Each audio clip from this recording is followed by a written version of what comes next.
Bismillahirrahmanirrahim. Assalamualaikum warahmatullahi wabarakatuh. Salam dan bahagia Bapak Ibu Guru Penggerak. Izinkan saya Hendra Gustia Prama, calon guru penggerak Angkatan 10 Kabupaten Sukabumi, akan melaksanakan kegiatan praobservasi aksi nyata modul 2.3 coaching dalam supervisi akademik. Dan di video ini saya ditemani rekan sejawat saya, yaitu Bapak Taufik Hermawan, yang akan menjadi objek pengamatan saya sekaligus objek observasi di kelas nanti. Baik, lanjut saja, kita mulai pada kegiatan praobservasi ini. Assalamualaikum Pak, gimana kabarnya? Alhamdulillah baik. Oke. Alhamdulillah ya Pak. Yang pertama saya ucapkan terima kasih kepada Bapak Taufik karena sudah menyempatkan waktunya dalam kegiatan ini sekaligus berkenan menjadi objek observasi saya.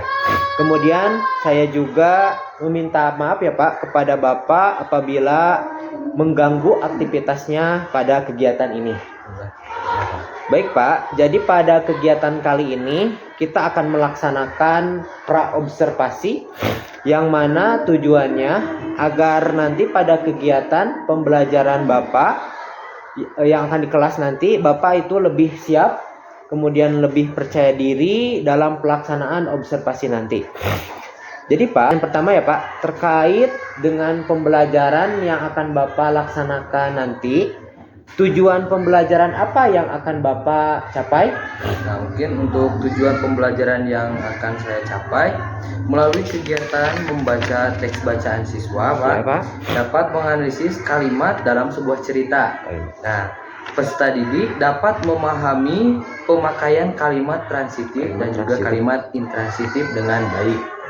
Pak.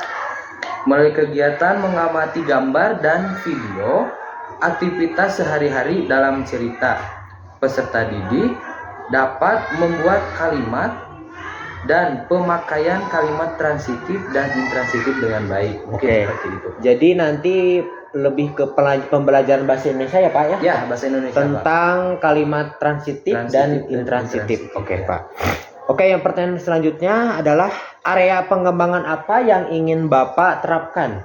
Nah, untuk area mungkin yang pertama adalah sikap di mana melalui pembelajaran ini lebih disiplin anak itu Pak. Disiplin. Ya, mandiri, toleransi dan juga percaya diri. Oke. Yang kedua adalah dari pengetahuan, yaitu harapannya anak-anak bisa lebih paham mengenai kalimat transitif juga kalimat intransitif. Nah, itu Pak. Dan yang ketiga, keterampilan, karena dalam pembelajaran akan diberi penugasan yang melatih keterampilan dan juga menganalisis kalimat transitif dan kalimat intransitif. Oke, jadi area pengembangannya itu ada dari segi sikap, kemudian pengetahuan dan juga keterampilannya. Oke. Kemudian pertanyaan selanjutnya adalah dalam melaksanakan pembelajaran nanti, model pembelajaran apa yang akan Bapak terapkan? Nah, mungkin model pembelajaran nanti yang akan diterapkan yaitu model problem based learning. Oke, berarti berbasis masalah ya Pak? Berbasis masalah. Nanti jadi siswa itu menemukan kalimat transitif itu ya Pak ya? Ya. Oke. Kemudian strategi apa yang akan Bapak terapkan? Nah, untuk strategi dalam pembelajaran itu lebih mengedepankan pembelajaran berdiferensiasi. Oke, berdiferensiasi apa? Ya, dengan konten juga pemakaian produk di mana siswa mampu menganalisis kalimat transitif juga kalimat intransitif. Oke, berarti berbasis konten dan juga produk ya, berarti nanti akan ada hasil yang akan dicapai oleh siswa ya Pak ya.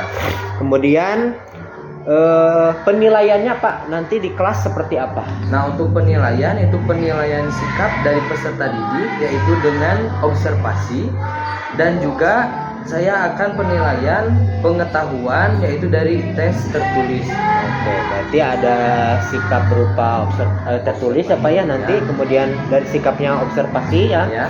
Kemudian ada produk ya, nanti ya, ada keterampilannya.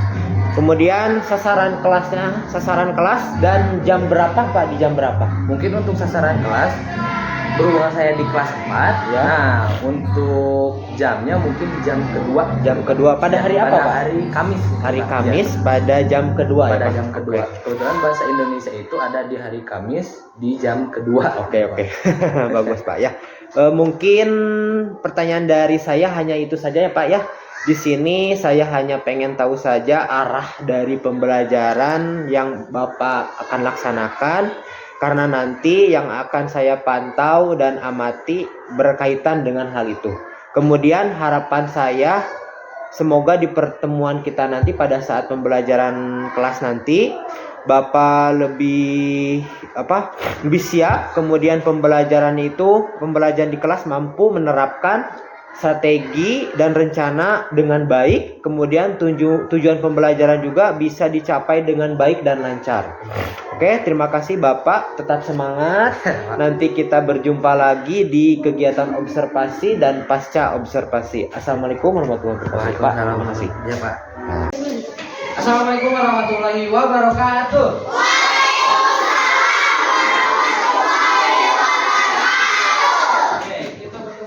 Hari Kamis dengan penuh keceriaan. Sebelum kita mulai pembelajaran, alangkah baiknya kita berdoa terlebih dahulu. Untuk apa? Untuk menjaga kelancaran, dimudahkan dalam mencari ilmu, dan bisa dengan mudah menyerap materi dari Bapak. Masuk. Siap? Oke, sebelum kita berdoa, kita nyanyi dulu yang biasa dinyanyikan sebelum berdoa. Masih ingat? 1, 2, 3. Tangan berat, semoga kita, tangan ke samping burung yang terbang, tangan ke depan ikan berenang, duduk yang rapi siap berdoa. Boleh untuk ketua kelas memimpin doa sebelum belajar.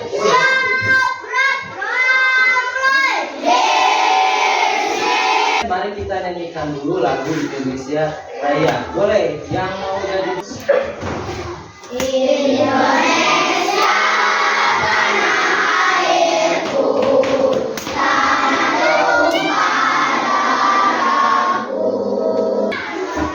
Tadi Bapak lihat grup di WA, banyak orang tua dari teman kita ngasih tahu bahwa banyak yang sakit, mungkin karena pengaruh dari cuaca dan kondisi tubuh yang kurang fit.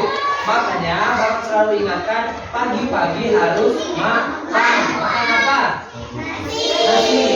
Jangan makan hati. Udah susah. Ya.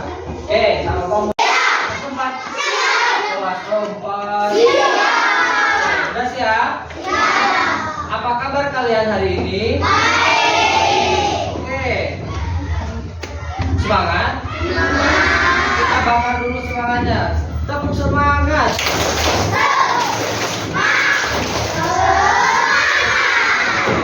Siswa kelas 4 apa kabarnya? Siapkah kalian untuk belajar? Semangat semuanya, dengar dengan seksama. Siswa kelas 4 apa kabarnya? Mengidentifikasi kalimat transitif dan intransitif pada sebuah teks. Nanti kita buka bukunya. Oke, kita ulas kembali apa kalimat transitif itu. Ada yang masih ingat? Kalimat transitif dan intransitif. Kalau kalimat transitif itu pasti membutuhkan apa? Subjek, objek, dan keterangan. Keterangan juga bisa keterangan wah, ketemu. Oke, di situ ada cerita yang berjudul tak. Boleh kalian sekarang berkelompok dibaca dulu kalimat atau cerita tentang tak muat lagi. So, boleh mau bareng-bareng, boleh. Tentang kalimat transitif dan intransitif. Kalian pasti bisa. Kalimat transitif, subjek, predikat, objek. Kalimat intransitif, cukup subjek, predikat. Subjek itu pengatur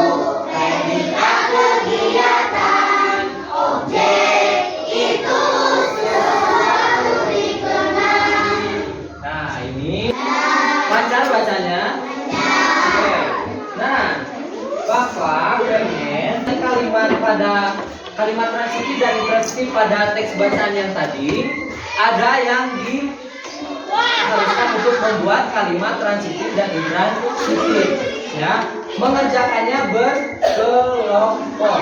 Sama Bapak dikasih nomor kelompoknya aja. Yang ini kelompok 1, kelompok 2. Mau pakai nomor apa pakai warna? Warna. Oke, yang ini warna pink. Ini warna hijau. Ini warna biru. Ingat-ingat ya, nama kelompoknya yaitu warna. Kelompok yang ini mencari yang ada di pilihannya, membuat kalimat transitif dan intransitif.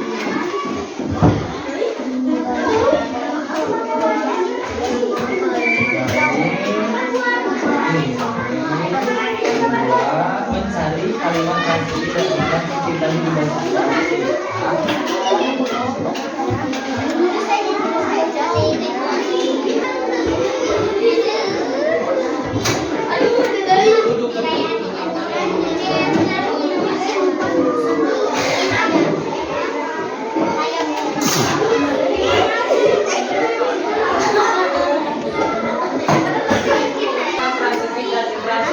Satu, dua, tiga.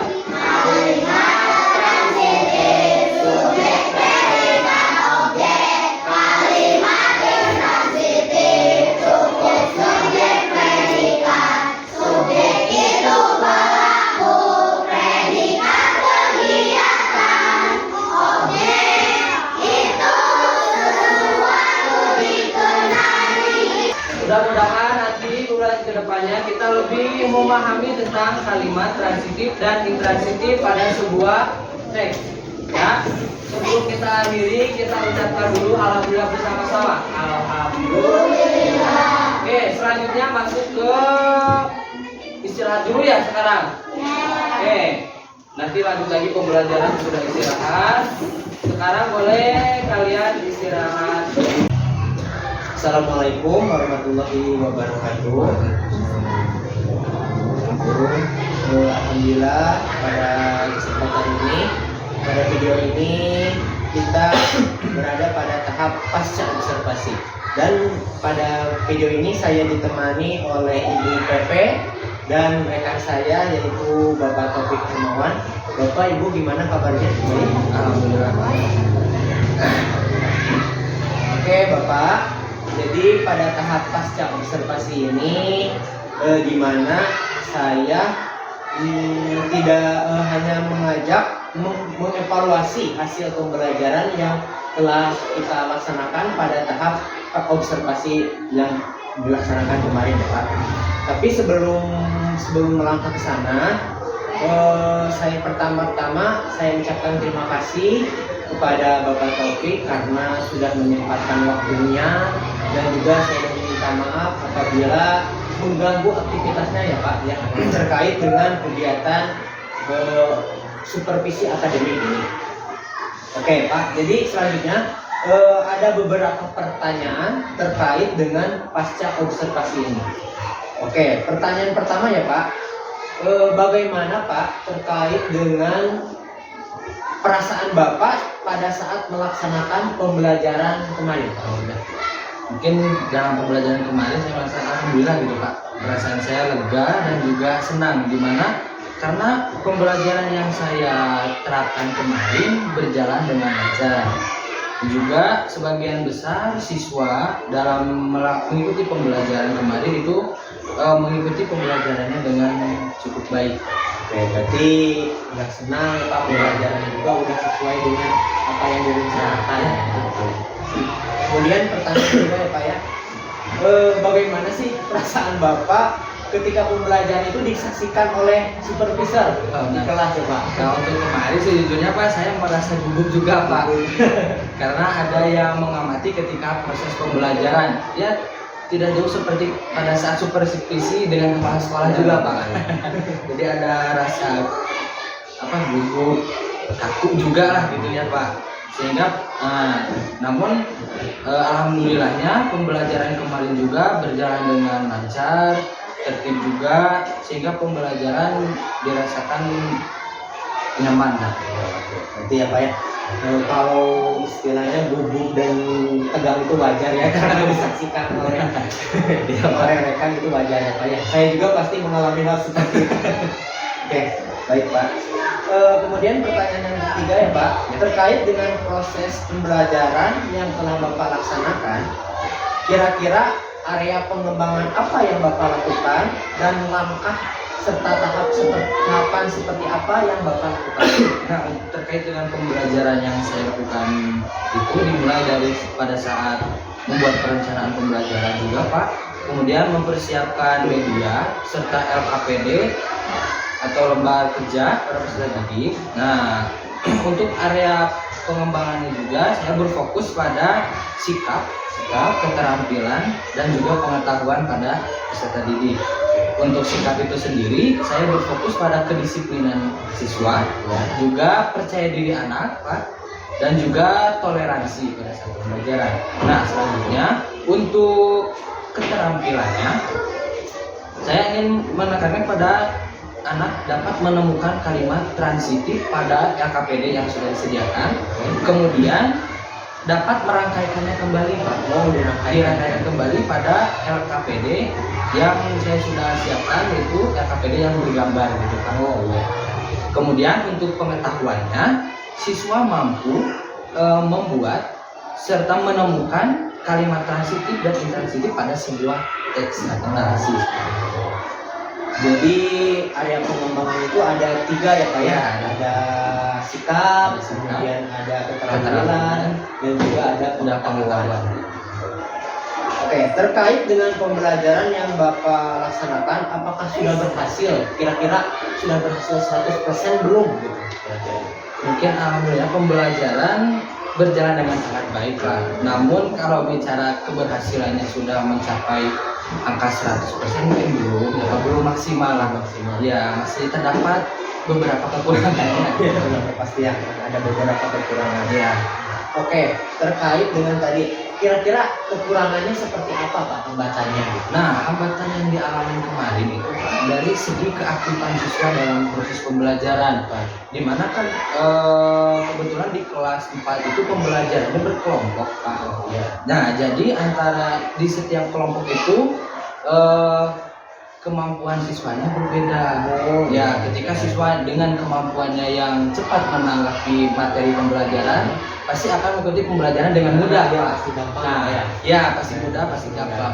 Kemudian untuk siswa yang mengalami sedikit kurang dalam menanggapi materi pembelajaran, mungkin akan mengalami sedikit kesusahan gitu Pak.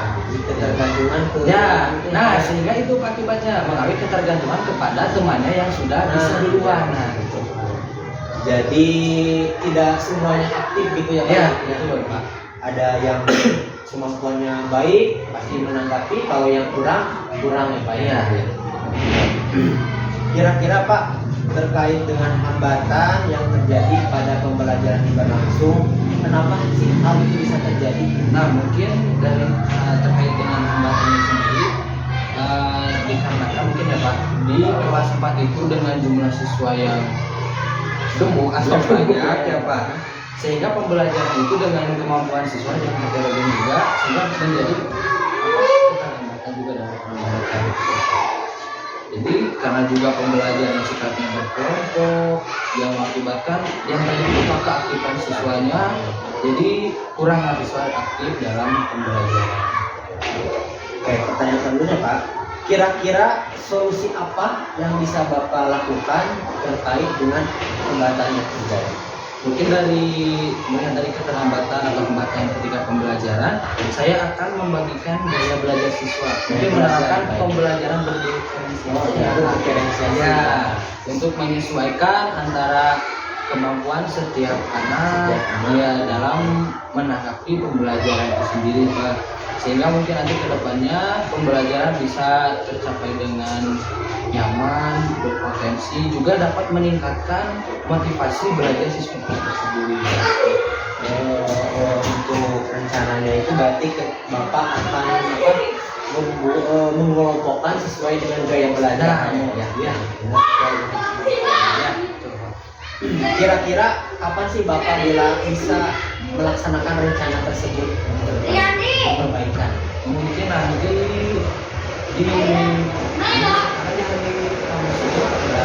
Ke depannya Insya Allah nanti saya melaksanakan pembelajaran dengan menyesuaikan dengan gaya siswa.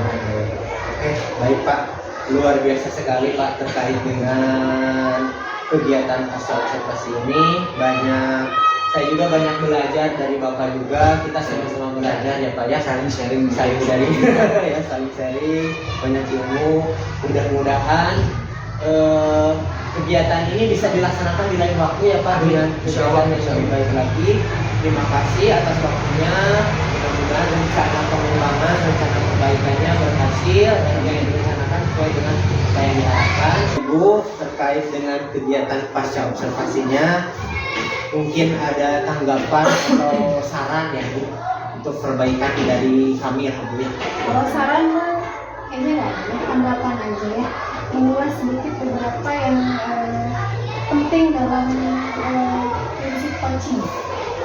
Yang sudah tadi terlihat jelas, sangat jelas, percakapannya dua arah.